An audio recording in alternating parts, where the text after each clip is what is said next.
नमस्कार, मैं doctor DS Chauhan. इस वीडियो में आपका स्वागत है। इस वीडियो में हम महाद्वीप और महासागरों की उत्पत्ति, उनके इतिहास और वर्तमान स्वरूप और उनकी कुछ सामान्य विशेषताओं पर चर्चा करेंगे। जब से मानव पृथ्वी पर आया है, तब से वो ये जानने की कोशिश कर रहा है कि हमारी पृथ्वी, हमारा सूर्य, हमारा सौर मंडल और हमारा ब्रह्मांड कैसे बना है। इसके लिए समय समय पर कई विद्वानों ने बहुत सारी परिभाषाएं दी है, बहुत सारे सिद्धांत दिए हैं, लेकिन ज्यादातर उनमें वर्तमान में मान्य नहीं है। वर्तमान में जो सिद्धांत जो सबसे ज्यादा मान्य है, उस सिद्धांत का नाम है बिग बैंग थ्योरी या बिग बैंग सिद्धांत हम कहते हैं। इस सिद्धांत के अनुसार आज से लगभग 13.7 बिलियन ईयर्स अगो, यानी कि 13.7 अरब वर्ष पहले एक छोटा सा परमाणु था और उसके अंदर विस्फोट हुआ, और उस विस्फोट से वो चीजें सारी जो उसके अंदर, उस परमाणु के अंदर थी, वो सारी अंतरिक्ष में फैल गई। इसको हम इस तरह से भी समझ सकते हैं कि एक छोटा सा परमाणु है, उसके अंदर एक विस्फोट होता है और उस विस्फोट से चीजें अंतरिक्ष में इधर उधर फैल जाती है।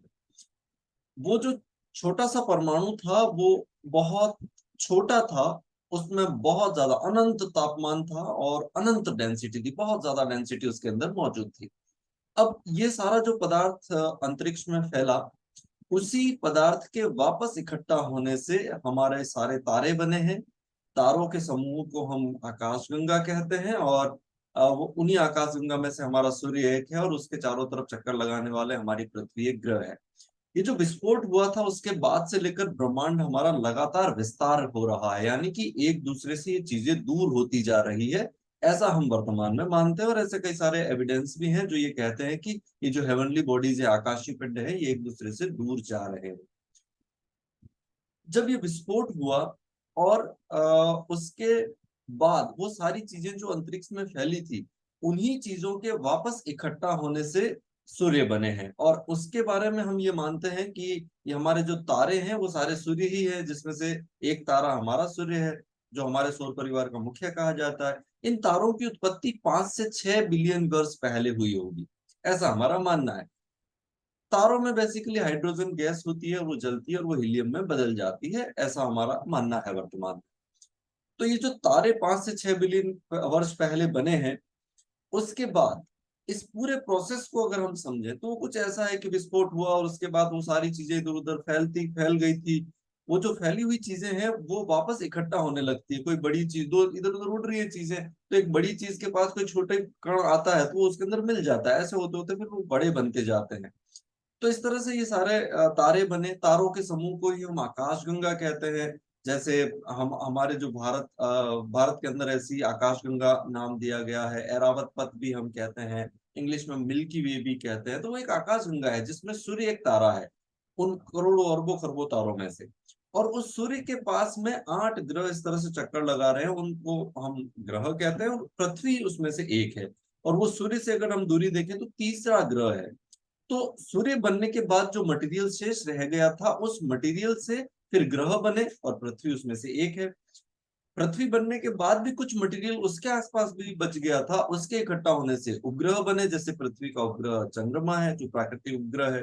तो ये ग्रहों और उपग्रहों के बनने की कहानी है, वो 4.5 से 4.6 बिलियन वर्ष पहले की है। यानी कि हमारी पृथ्वी जो है 4.5 से 4.6 बिलियन वर्ष पहले बनी होगी, ऐसा हमारा मानना है। और वो उन्हीं पार्टिकल से बनी है जो उस विस्फोट के कारण अंतरिक्ष में फैल गए थे। अब जब हम कह रहे हैं पृथ्वी बनी, तो पृथ्वी का मतलब क्या है? पृथ्वी का मतलब यह है कि सबसे पहले स्थलमंडल बना होगा, और उस स्थलमंडल के बाद उसके ऊपर वायुमंडल आया होगा, और उस वायुमंडल के बाद पानी यानी कि जल मंडल पृथ्वी पर आया होगा। क्योंकि आज हम पानी को जिस तरह से समझते हैं, तो हम कहते हैं कि H2O, हाइड्रोजन के दो अणु और ऑक्सीजन का एक अणु मिलकर पानी बनाते हैं। तो इसका मतलब पहले गैसें बनी होंगी, और गैसें बनने के बाद वो पानी फिर बना होगा उन गैसों के आपस में मिलने से। और जब पानी बना तो पृथ्वी के जो गड्ढे थे बड़े बड़े, उनमें सबसे पहले भरने लगा, तो वो महासागर बने। और आज हमारा अनुमान है कि लगभग 400 करोड़ वर्ष पहले महासागरों की उत्पत्ति हुई है। अब पृथ्वी पर तीन मंडल मौजूद हैं, जिसमें स्थल मंडल है, वायुमंडल है और जल मंडल है। और ये तीनों मंडल जहां आपस में मिलते हैं, वहां फिर बायोस्फीयर का निर्माण होता है, यानी कि जैव मंडल बनता है। अब जैव मंडल सिर्फ हमारे प्लेनेट पर ही मौजूद है, क्योंकि हमारे प्लेनेट को हम ब्लू प्लेनेट कहते हैं। ब्लू प्लेनेट इसलिए पानी को हम ब्लू कलर से दिखाते हैं, और अभी तक हमारी जो जानकारी है उसमें से हमारे ग्रह पर ही पानी मौजूद है, इसलिए हम इसको ब्लू प्लेनेट कहते हैं। अब इस ब्लू प्लेनेट पर जीवन यानी कि बायोस्फीयर का निर्माण हुआ, क्योंकि स्थल, जल और वायुमंडल तीनों मौजूद थे। अब बायोस्फीयर कितना बड़ा है, तो हम ऐसा मानते हैं कि माउंट एवरेस्ट के ऊपर भी बहुत सारे पक्षियों को उड़ते हुए देखा गया है, तो शायद धरातल से 8 से 9 किलोमीटर, 10 किलोमीटर की हाइट तक भी जीव पाए जाते हैं। और इसी तरह से समुद्र की गहराई में भी होंगे। तो हम ये कह सकते हैं कि समुद्र की गहराई से वायुमंडल में ऊंचाई तक लगभग 15 से 20 किलोमीटर का ऐसा दायरा है इस पृथ्वी के सरफेस के चारों तरफ। तो उस दायरे में जीव मंडल पाया जाता है, और इसी को हम जीव मंडल कहते हैं। और यहीं पर ये स्थल मंडल, जल मंडल और वायुमंडल तीनों आपस में मिलते हैं, या तीनों की मौजूदगी है। अब 400 करोड़ साल पहले समुद्र बने, तो हमारा अनुमान यह है कि लगभग 380 करोड़ वर्ष पहले पानी के अंदर ही पहला जीव विकसित हुआ होगा, ऐसा हमारा वर्तमान में मानना है। और आज उस एक जीव से पृथ्वी पर लगभग 10 करोड़ जीवों की प्रजातियां मौजूद हैं। हमें बहुत सारों के बारे में तो पता भी नहीं, हम तो केवल 1 करोड़ के बारे में शायद जानते हैं, अनुमान। अब सवाल यह है कि ये जो महाद्वीप और महासागर हमें पृथ्वी पर आज दिखाई दे रहे हैं, तो उसी को हम स्थल मंडल और जल मंडल कहते हैं। तो क्या ये शुरुआत से वैसे ही हैं जैसे आज दिख रहे हैं? तो ऐसा नहीं है, ये शुरुआत में अलग थे। अगर हम इस कहानी को वैगनर के सिद्धांत से समझने की कोशिश करें, तो वैगनर ने कहा था कि ये सारे महाद्वीप पहले एक दूसरे से जुड़े हुए थे, उसको पेंजिया कहा। और सारे महाद्वीप जुड़े हुए हैं तो सारा सागर भी जुड़ा हुआ होगा फिर उसके आसपास का, उसको उन्होंने पेंथालासा कहा था। और फिर बाद में वो टूटते जाते हैं। अब देखिए ये स्थिति 150 मिलियन वर्ष पहले किस तरह से थी। ये उत्तरी अमेरिका है, ये यूरोप और एशिया है। इसी तरह से दक्षिणी अमेरिका, यहाँ पर अफ्रीका, ये दक्षिणी भारत है, अंटार्कटिका है, ऑस्ट्रेलिया है। इसी तरह से 100 मिलियन वर्ष पहले ये किस तरह से अपने स्वरूप में आए, और वर्तमान में अगर हम देखें तो ये हमारा स्वरूप है। इस तरह से 7 महाद्वीप टोटल मिलाकर हम इसको कहते हैं। ये धीरे धीरे विकसित हुए और टूटकर एक दूसरे से दूर गए हैं, ऐसा हमारा वर्तमान में मानना है। अब अगर हम पृथ्वी के टोटल एरियाज की बात करेंगे, तो यहाँ पर आप देख सकते हैं टोटल जो एरिया है वो लगभग 51 करोड़ स्क्वायर किलोमीटर हम मान सकते हैं। इसी तरह से हाइड्रोस्फीयर जो पृथ्वी के ऊपर पानी द्वारा कवर्ड हिस्सा है, तो इस टोटल एरिया का लगभग 71% हिस्सा है। और स्थल मंडल जो है वो लगभग 29% हिस्सा है। तो इस तरह से हम देखें तो पृथ्वी का ज्यादातर हिस्सा, इस मैप को देखने से भी स्पष्ट है, वो पानी से कवर्ड है। लेकिन क्या ये पानी और स्थल दोनों गोलार्धों में, यदि यदि हम विषुवत रेखा के सारे पृथ्वी को 2 भागों में बांट दे, उत्तरी गोलार्ध और दक्षिणी गोलार्ध, तो सवाल यह है कि क्या स्थल और जल दोनों गोलार्धों में समान रूप से वितरित है? तो ऐसा नहीं है। उत्तरी गोलार्ध को जब हम देखेंगे तो इसके लगभग 61% हिस्से पर जल है। तो मोटे मोटा तौर पर हम कह सकते हैं लगभग 39% हिस्सा ऐसा है जो स्थल मंडल से कवर्ड है। जबकि अगर हम दक्षिणी गोलार्ध की बात करेंगे तो उसमें लगभग 81% हिस्सा ऐसा है जो पानी से कवर्ड है। मतलब ये हुआ कि लगभग 19% हिस्सा ऐसा है जो स्थल भाग है। और ये इस लाइन के बाद हम दक्षिण में देखेंगे तो बड़ा स्पष्ट भी होता है कि पानी वाला हिस्सा यहाँ पर ज्यादा है। तो इसका मतलब ज्यादा हिस्सा स्थल मंडल का उत्तरी गोलार्ध में है, इसीलिए हम उत्तरी गोलार्ध को स्थल गोलार्ध भी कहते हैं। और दक्षिणी गोलार्ध का ज्यादातर हिस्सा पानी में है, इसलिए हम दक्षिणी गोलार्ध को जल मंडल भी कहते हैं या जल गोलार्ध भी कहते हैं। हालांकि दोनों ही गोलार्धों में जल का जो एरिया है वो ज्यादा है, लेकिन स्थल पोर्शन ज्यादातर उत्तरी गोलार्ध में है।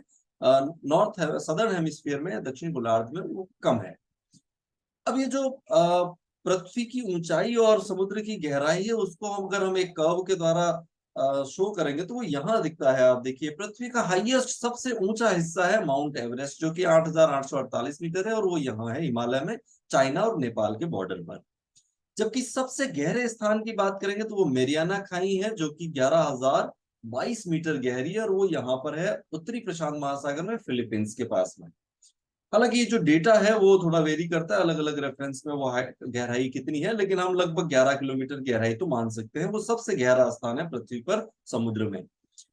तो इस पृथ्वी के जो ऊंचे उठे भाग है, जिसको हम महाद्वीप कहते हैं, वो पृथ्वी के 29% हिस्से पर कवर्ड है, और वो हम यहाँ से देख सकते हैं। और उसकी अधिकतम ऊंचाई 8,848 मीटर है। जबकि 71% हिस्सा यहाँ से लेकर ये पूरा महासागरों से कवर्ड है, और उसकी अधिकतम गहराई 11,022 मीटर है। इस तरह की चीजों को हम जिस कर्व से, यानी कि जो कर्व, जो चित्र हम बना हुआ है, इसको हम हाइप्सोमेट्रिक कर्व कहते हैं। उच्चतादर्शी कर्व भी, वक्र भी हम कह सकते हैं, उच्चता मिति वक्र भी इसको हम कहते हैं हिंदी के अंदर। तो हाइप्सोमेट्रिक कर्व से हम दिखाते हैं कि पृथ्वी कितनी, हाईएस्ट भाग कितना है, लोएस्ट भाग कितना है, स्थल मंडल कितना है, जल मंडल कितना है, सारी चीजें इससे हम शो कर सकते हैं। अब यह एक सामान्य सी बात है कि स्थल मंडल की जो एवरेज ऊंचाई है वो लगभग 840 मीटर है, जबकि उसकी हाईएस्ट ऊंचाई 8848 मीटर है। पर एवरेज निकालेंगे तो लगभग 840 मीटर है, यानी कि 1000 मीटर पर 1 किलोमीटर होता है। तो आप अनुमान लगाइए वो कितना ऊंचा है। जबकि समुद्र की जो औसत गहराई है वो स्थल से बहुत ज्यादा है, 3682 मीटर। हालांकि इसमें काफी कंट्रोवर्सी है, कहीं कहीं 3688 भी लिखा है, कहीं तो 3800 मीटर भी लिखा हुआ मिलेगा आपको। पर ज्यादातर हिस्सा ये बताते हैं कि लगभग 3700 मीटर, मान लीजिए लगभग 3700 मीटर उसकी एवरेज गहराई है, यानी कि स्थल मंडल की तुलना में जल मंडल ज्यादा गहरा है औसत। ये जो महाद्वीप और महासागरों की हम बात करेंगे, तो सबसे पहले महाद्वीप। महाद्वीप, 7 महाद्वीप हम यहाँ पर मानते हैं, जिसमें से सबसे बड़ा एशिया है। एशिया और यूरोप लगभग एक पर्वत से अलग होते हैं, जिसका यहाँ पर नाम है यूराल पर्वत। उसके आगे ये सीमा कैस्पियन सागर से द्वारा तय की जाती है। इधर एशिया है, इधर यूरोप है। उसके बाद यहाँ काकेशस पर्वत है, उसके दक्षिण में यूरोप है और एशिया है, और उत्तर में यूरोप है। उसके बाद काला सागर और भूमध्य सागर मिलकर ये पूरी बाउंड्री तैयार करते हैं, जो एशिया और अफ्रीका से यूरोप को अलग करती है। यहाँ यूराल पर्वत, कैस्पियन सागर, काकेशस सागर, काकेशस पर्वत, कैस्पियन सागर और काला सागर, ये मिलकर यहाँ पर आप देख सकते हैं, ये पूरी लाइन अलग हो जाती है। तो ऐसा सामान्यतः माना जाता है कि महाद्वीप एक विशाल भूभाग है जिसके चारों तरफ पानी हो, लेकिन कहीं कहीं ये अपवाद भी मिलता है, जैसे यूरोप और एशिया ये दोनों पानी से अलग नहीं हुए, ये किसी पर्वत से अलग हुए हैं, और बीच बीच में वाटर बॉडीज भी है। इसी तरह से अगर हम अफ्रीका और एशिया को अलग करेंगे तो स्वेज कैनाल से अलग किया जाता है, जो कि एक आर्टिफिशियल चीज है, मानव द्वारा निर्मित चीज है। और यहाँ अगर हम देखें तो पनामा के बाद वाला जो हिस्सा है उसको हम दक्षिणी अमेरिका कहते हैं। मैक्सिको, कनाडा और यूएसए, इन तीनों को मिलाकर उत्तरी अमेरिका कहा जाता है। अंटार्कटिका पूरा अलग ही है दक्षिणी ध्रुव पर, और ये ऑस्ट्रेलिया। वैसे इस महाद्वीप का नाम ओशिनिया है। ऑस्ट्रेलिया उसका एक देश है जो सबसे बड़ा है। इसमें न्यूजीलैंड, यहाँ पर माइक्रोनेशिया, पॉलिनेशिया, मेलानेशिया, ये सारे द्वीप भी सम्मिलित हैं। तो सबको मिला के हम ओशिनिया कहते हैं। बेसिकली अगर हम इन महाद्वीप और महासागरों को आपस में देखेंगे तो हमें पता चलता है लगभग ये त्रिभुजाकार है। सामान्यतः इनकी जो आकृति है वो त्रिभुज जैसी है। जैसे हम अफ्रीका को देखेंगे तो यहाँ से हम एक त्रिभुज इस तरह से बना सकते हैं। इंडियन ओशन को देखेंगे तो यहाँ से हम एक त्रिभुज इस तरह से बना सकते हैं, ये भी त्रिभुज बनेगा। ऑस्ट्रेलिया और अटलांटिक महासागर, इसमें थोड़े से अपवाद बनते हैं, लेकिन फिर भी हम सामान्यतः ये कह सकते हैं कि ये त्रिभुजाकार है। लेकिन एक इंपॉर्टेंट बात यह है कि इन त्रिभुजों, जो महाद्वीप के त्रिभुज है वो ऐसे बनते हैं, उनका आधार नॉर्थ में रहता है। और जो महासागरों के त्रिभुज है वो इस तरह से बनते हैं कि इनका आधार साउथ में रहता है। ये एक सामान्य सी बात है, कंसेप्ट। ये मैप को देखिए, पूरा दुनिया का मैप है जो कि हम फिजिकल मैप कहते हैं। और जब भी हम फिजिकल मैप देखेंगे तो हमें 3 कलर दिखाई देंगे। अब इस मैप को आप ध्यान से देखोगे तो इसमें आपको सबसे पहले ग्रीन कलर दिखाई देगा। ये हमेशा मैदानों को शो करता है। मैदान का मतलब है सामान्यतः समुद्र से 300 मीटर तक की हाइट। उसके बाद अगर देखेंगे तो पीला कलर आपको नजर आएगा, और वो पठारों को शो करता है। सामान्यतः पठार का मतलब होता है 300 से 600 मीटर की हाइट वाला। हालांकि कई सारे पठार इससे ऊंचे भी हैं। उसके बाद अगर आप देखेंगे तो ब्राउन कलर आपको दिखाई देगा। ये पर्वत और पहाड़ियों को शो करने के लिए दिखाया जाता है, इधर उधर आप मैप में देख सकते हैं। और उसका मतलब होता है 600 मीटर से ज्यादा की हाइट। ये सामान्य बात है बहुत, हालांकि ये इस मैथमेटिक्स के साथ सारे पर्वतों और पठारों को नहीं शो किया जा सकता, लेकिन फिर भी एक सामान्य बात है। तो हम किसी भी फिजिकल मैप को देखते ही अंदाजा लगा सकते हैं कि कहाँ पर्वत है, कहाँ पठार है और कहाँ मैदान है। तो आप इस मैप को देखिए और आप खुद सोचिए कि ग्रीन कलर कहाँ कहाँ है, वहां पर सारे मैदान है। पीला कलर वहां पठार है, और ये जो ब्राउन कलर शो कर रहा है वो सारे पर्वत है। तो आप मोटे तौर पर देखोगे दुनिया में एक बड़ा पर्वत तो ये है, इस तरह से। और दूसरा आप देखेंगे तो यहाँ पर इस तरफ भी उत्तरी अमेरिका और दक्षिणी अमेरिका में एक बड़ा सा पर्वत है, और वो भी रॉकीज और एंडीज पर्वत के नाम से ये इस तरह से हम पहचानते हैं। अगर हम इसी मैप को किसी 3D मॉडल वाले मैप में देखें तो आप यहाँ देख सकते हो, ये रॉकीज और एंडीज दुनिया के लंबे पर्वतों में से ये एक है। और इसी तरह से ये पूरा हिमालय और उसका अल्पाइन पर्वत श्रेणी जिसको हम कहते हैं, ये अमेजोन का बैसिन है। इस तरह से पूरी दुनिया को आप देखिए कहाँ कितनी हाइट है, वो अपने आप इस मॉडल से हमें पता चलती है, इस मैप से हमें पता चलती है कि कौन सा हिस्सा कितना ऊंचा है। सबसे बड़ा मैदान दुनिया का ये है। जिसको यूराल पर्वत बीच में से आधा कर देता रसिया में। ये 7 महाद्वीप है, जैसा कि मैंने पहले ही कहा। एशिया सबसे बड़ा है और उसके बाद दूसरा बड़ा अफ्रीका है, वो हम इस टेबल में भी देख सकते हैं। एशिया सबसे बड़ा महाद्वीप है, जो पृथ्वी पर 29% हिस्सा हम कह रहे हैं स्थल है, उसके 30% हिस्से पर फैला हुआ है। उसके बाद Africa 20%, north America south America एक क्रमश 16 और 12%, अंटार्कटिका 9% हिस्से पर फैला हुआ है, यूरोप 7 और ऑस्ट्रेलिया 6% हिस्से पर फैला हुआ है। अगर हम पर्वत पठार मैदान पहाड़ियां इसके हिसाब से देखें तो एशिया का लगभग 20% हिस्सा माउंटेन से कवर्ड है, जो किसी भी महाद्वीप से सबसे ज्यादा है। इसी तरह से उसमें 24% हिस्से पर पठार है, पहाड़ियां भी 24% हिस्से पर है, वो भी सबसे ज्यादा है एशिया में, और मैदान लगभग 32% है। अफ्रीका में भी अगर आप देखेंगे तो 71% हिस्सा, 71% हिस्सा इसका पठारी है, जो सबसे ज्यादा है दुनिया में। इसी तरह से अगर हम यूरोप को देखेंगे, इसका 76% हिस्सा, 76% हिस्सा मैदान है, जो कि किसी भी महाद्वीप से सबसे ज्यादा है। अब इसी तरह से पूरी दुनिया का देखिए 41% हिस्सा, 41% हिस्सा मैदान है। आप इस पूरी टेबल को इस तरह से देख सकते हैं कि कहाँ किस महाद्वीप का कितना हिस्सा किस में है। लेकिन कभी कभार इससे सवाल पूछे जाते हैं कि सबसे ज्यादा पठार किस महाद्वीप में पाए जाते हैं, सबसे ज्यादा मैदान किस महाद्वीप में पाए जाते हैं। तो ये सब चीजें आपको इसमें ध्यान रखने की आवश्यकता है। अगर हम पॉपुलेशन के हिसाब से देखेंगे तो अभी जो 2023 की अनुमानित जनसंख्या है लगभग 800 करोड़ लोग होंगे, और उसमें से सबसे ज्यादा लगभग 59% लोग एशिया महाद्वीप में है। पॉपुलेशन के हिसाब से सबसे बड़ा महाद्वीप है। अफ्रीका दूसरे नंबर पर है लगभग 18% के साथ, और तीसरा बड़ा महाद्वीप पॉपुलेशन के हिसाब से यूरोप है, 9.20% इसमें पॉपुलेशन। चौथा बड़ा महाद्वीप नॉर्थ अमेरिका है, लगभग 7.5% पॉपुलेशन है, और उसके बाद साउथ अमेरिका है लगभग 5.5%, और सबसे कम जनसंख्या ऑस्ट्रेलिया महाद्वीप में है, या ओशिनिया भी जिसको हम कह सकते हैं, लगभग आधा प्रतिशत जनसंख्या है विश्व की वहां पर। तो इस तरह से अगर हम एरिया वाइज महाद्वीपों की असेंडिंग डिसेंडिंग ऑर्डर जमाने की कोशिश करेंगे तो ये डिसेंडिंग ऑर्डर है। एशिया सबसे बड़ा है, उसके बाद Africa, north America, south America, Antarctica, Europe और ऑस्ट्रेलिया। पॉपुलेशन के हिसाब से जमाने की कोशिश करेंगे तो अगेन एशिया, अफ्रीका, देन तीसरे नंबर पर यूरोप है, और फिर चौथे नंबर पर नॉर्थ अमेरिका, साउथ अमेरिका, और फिर अगला ऑस्ट्रेलिया का नंबर आएगा। अंटार्कटिका नो मैन लैंड है, हालांकि वहां कुछ वैज्ञानिक रहते हैं जो सर्वे के काम करते हैं, लेकिन वो स्थायी जनसंख्या नहीं है, इसलिए हम उसको नो मैन लैंड मानते हैं, और वो पूरा बर्फ से ढका हुआ है, इसलिए हमें बहुत ज्यादा उसके बारे में पता भी नहीं है। अब सवाल यह है कि महासागर कितने हैं और वो कहाँ कहाँ है। तो ऐतिहासिक दृष्टि से अगर हम देखें तो 4 महासागर माने गए हैं पृथ्वी के ऊपर, और वो 4 महासागर है अटलांटिक, यानी कि ये वाला पूरा, पैसिफिक आधा इस तरफ दिखेगा इस मैप में और आधा इस तरफ दिखेगा यहाँ ये, और हिंद महासागर ये पूरे वाटर बॉडी, और आर्कटिक ओशन ये पूरा नॉर्थ पोल पर जो है। तो ऐतिहासिक दृष्टि से 4 महासागर माने गए हैं। वैसे ऐसा माना जाता है कि ये महासागर तो एक ही है, क्योंकि इन महासागरों को कहीं भी हम अलग नहीं कर सकते। अब यहाँ हिंद महासागर और अटलांटिक महासागर को कहाँ अलग करेंगे, कोई बाउंड्री नहीं बन सकती। यहाँ भी हम अटलांटिक ओशन और पैसिफिक ओशन को कहाँ अलग करेंगे, कोई बाउंड्री नहीं बन सकती। तो सामान्यतः तो ये माना जाता है कि महासागर एक ही है, लेकिन हमने समझने के लिए इसको अलग अलग भागों में बांटा। सबसे बड़ा महासागर प्रशांत महासागर है, यहाँ पर आप देख सकते हैं। उसके बाद आधा इस तरफ भी है ये। फिर दूसरा बड़ा महासागर है उसको अटलांटिक महासागर कहते हैं, और तीसरा बड़ा जो महासागर है उसको हिंद महासागर, और चौथा आर्कटिक ओशन है जो कि नॉर्थ पोल पर है। साउथ पोल पर एक महाद्वीप है जिसका नाम है अंटार्कटिका। अब कुछ विद्वान या कुछ देश ऐसा मानते हैं कि ये जो अंटार्कटिका के आसपास वाला जो पानी वाला हिस्सा है, जो जो हम कहें 60 डिग्री साउथ जो अक्षांश है उसके बाद वाला हिस्सा, तो उसको हम दक्षिण महासागर या दक्षिण ध्रुव महासागर कह सकते हैं, ऐसा मानते हैं।